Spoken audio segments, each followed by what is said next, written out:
बाबा साहेब भीमराव अम्बेडकर जी की जयंती के अवसर पर मैं अपनी बात शुरू करने से पहले बाबा साहब के चरणों में अपनी सच्ची श्रद्धांजलि अर्पित करता हूं। आज इस कार्यक्रम की अध्यक्षता कर रहे जिले के अध्यक्ष आदरणीय पारसनाथ यादव जी, संचालन कर रहे जिले के महासचिव बख्तियार खान साहब, एजाज भाई जेपी यादव जी, बाबूराम बबलू जी, सिकंदर चौधरी जी, हम सबका आभार व्यक्त करते हैं। हमारे सारे साथियों वक्ताओं ने अपनी बात को कहा।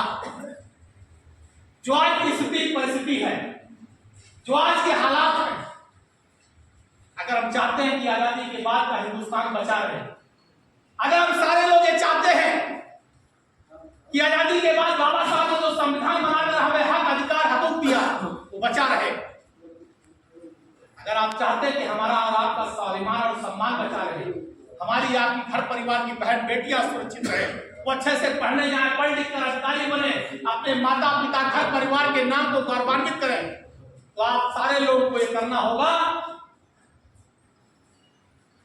बाबा साहब के संविधान को मजबूत करना होगा, बाबा साहब के संविधान के साथ खड़े होना होगा, क्योंकि जब तक बाबा साहब का संविधान मजबूत नहीं होगा, बाबा साहब की विचारधारा मजबूत नहीं होगी, तब तक हम सारे लोग जो आज भारतीय जनता पार्टी का जुल्म और अत्याचार उस लड़ाई को जीत नहीं सकते।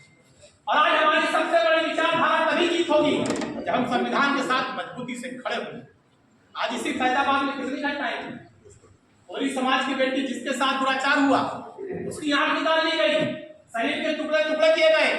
आप बताओ, आजादी के बाद आजाद हिंदुस्तान में बच्ची के साथ रेप होता है, उसकी आंख निकाली जाती है, टुकड़े टुकड़े किए जाते हैं, और योगी आदित्यनाथ के बुलडोजर में डीजल इंजन सब खत्म सीज हो जाता है, उस दुराचारियों के दरवाजे तक बुलडोजर नहीं पहुंचता। यह है भारतीय जनता पार्टी की सरकार। हाथरस में दलित परिवार की बेटी जिसके साथ दुराचार हुआ, और बताओ रात में योगी सरकार के अधिकारियों ने दाह संस्कार कर दिया। बताओ, हिंदू धर्म में रात में 2 बजे का ही दाह संस्कार होता है। कल की घटना है, राष्ट्रीय अध्यक्ष ने लगाया है, दलित परिवार का आदमी, अगर वो बोझा नहीं उठाएगा तो उसे जलाकर मार दिया जाएगा। ये आजाद हिंदुस्तान है, 77-78 वर्षों की आजादी का संविधान का देश है। सोचिए कहां जा रहा है हिंदुस्तान।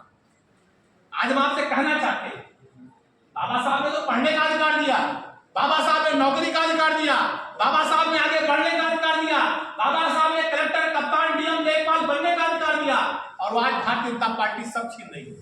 बताओ कहां है परमानेंट नौकरी?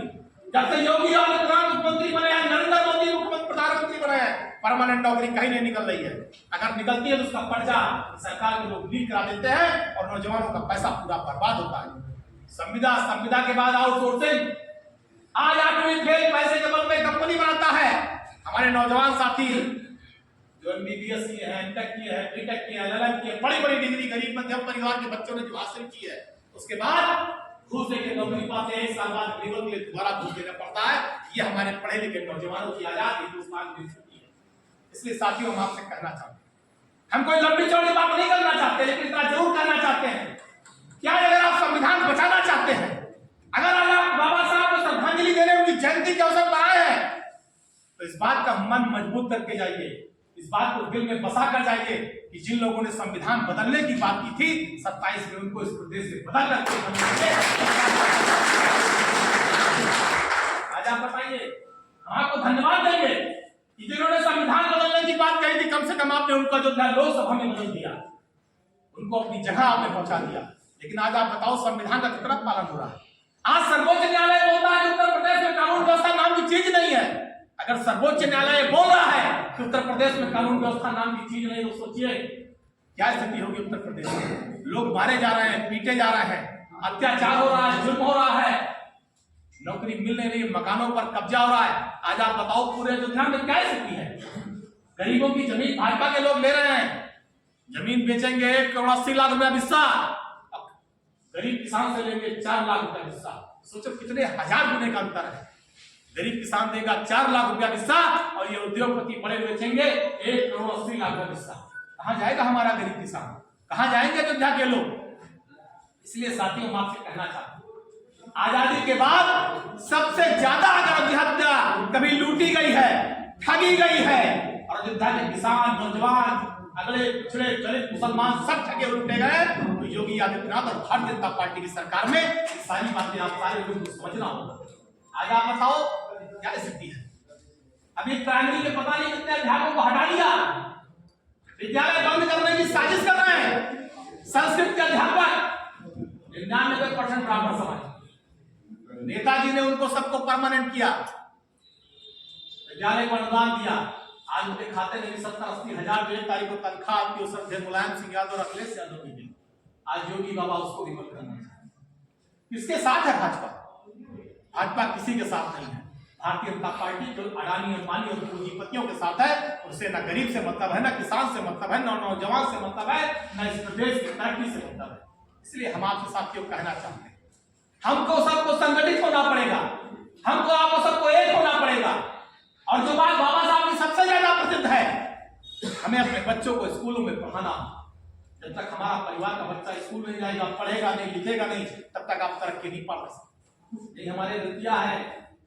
चले जाएंगे किसान बिरादरी के लोग रहते हैं, मैंने देखा कि बच्चे स्कूल नहीं जाते, दिन भर से छोटे छोटे बच्चे दारू का कारोबार करते हैं, जो परिवार के लोग करते हैं। बताओ कैसे तरक्की करेंगे, समाज कैसे आगे बढ़ेगा? अभी निषाद जयंती थी, मैंने मंच पर कहा ये निषाद जयंती मनाने, फूल माला चढ़ाने से कुछ नहीं होगा। जिस दिन अपने बच्चों को स्कूल भेजना शुरू कर दोगे, दारू बेचना बंद करा दोगे, दलित समाज के लोगों सबसे ज्यादा जिम्मेदारी आपकी। आप समाज के लोगों के बीच में जाइए, समझाइए, बोलिए, बताइए। जहां जरूरत पड़े हम आपके साथ खड़े हैं। पूरी समाजवादी पार्टी आपके साथ खड़ी है। अखिलेश यादव जी का एक सिपाही आपके साथ खड़ा है। लेकिन आपको कम से कम अपने हक और अधिकार को, अपने वजूद और सम्मान को बचाना होगा। खाली 365 दिन में एक दिन बाबा साहब अमर रहे, बाबा साहब जिंदाबाद, बाबा साहब को फूल माला चढ़ा देने से बाबा साहब का संकल्प और विचार पूरा नहीं होगा। अगर बाबा साहब के संकल्प और विचार को पूरा करना चाहते हो, बाबा साहब की विचारधारा को लागू करना चाहते हो, तो हर जुल्म और अत्याचार के खिलाफ खड़े होना सीख लीजिए, हर जुल्म अत्याचार के खिलाफ बोलना सीख लीजिए। उस दिन आप जान जाइएंगे कि आपने बाबा साहब की सच्ची श्रद्धांजलि बना ली। ये हम आपको कहना चाहते हैं। इन्हीं शब्दों के साथ मैं अपनी जिला कमेटी को, महानगर कमेटी को, सारे पदाधिकारियों को, आज जिन्होंने समाजवादी पार्टी कार्यालय पर बाबा साहब की इतनी बड़ी जयंती भव्य रूप से मनाने का काम किया, हम इसके लिए बधाई और शुभकामना देना चाहते हैं। आज हमारे हम लोग सुबह से कर रहे हैं, मुझे लगता है रात के 12 बजे तक आज कई गांव में कार्यक्रम हम लोग सब जगह सम्मिलित होंगे, सब जगह जाएंगे। और मैं कहना चाहता हूं, एक बात कहकर अपनी बात खत्म करूंगा। ये जो 5 किलो राशन बांटने का चूरन चटनी बांट रहे हैं भाजपा वाले, हमारे लोग ये बात कब समझेंगे? ऐसा थोड़ा है कि खाली 5 किलो राशन दलित परिवार पा रहा है, सब ले रहे हैं। कोई ऐसा बिरादरी नहीं जो ना ले रही, कोई समाज नहीं जो ले रहा हो। लेकिन ये समझ नहीं पाते कि भारतीय जनता पार्टी की सरकार कितना बेवकूफ बना रही है। खाली 300-400 का राशन देकर ठग रही है आपको। अरे राशन कितने का होगा? 200 रुपए, 300 रुपए का। हम आइए बहुत स्टैंडर्ड दे दिया 500 रुपए का, बस इतने तो, इससे ज्यादा का राशन नहीं है। लेकिन साथियों, हम आपसे कहना चाहते हैं, अगर आपके बच्चे को परमानेंट नौकरी दी जाएगी, परमानेंट, तो आपका बेटा 50,000 रुपया तनख्वाह पाएगा। 50,000 रुपया तनख्वाह पाएगा। 50,000 आपका बच्चा नौकरी न पाए, 500 रुपए का चूरन देकर 49,500 का आपका नुकसान ये भारतीय जनता पार्टी की सरकार कर रही है। तो बताओ 50,000 तनख्वाह वाला को नौकरी चाहिए कि 500 रुपए चाहिए? अगर 50,000 रुपए की नौकरी चाहिए तो पार्टी का बटन दबाइए, समाजवादी पार्टी की सरकार बनाइए और भारतीय जनता पार्टी को हटा करके ये 500 रुपए की चूरन चटनी बंद करिए। यही हम आपके बीच में कहना चाहते हैं। इन्हीं शब्दों के साथ बाबा साहब के चरणों में सच्ची श्रद्धांजलि अर्पित करता हुआ अपनी बात खत्म करता हूँ। जय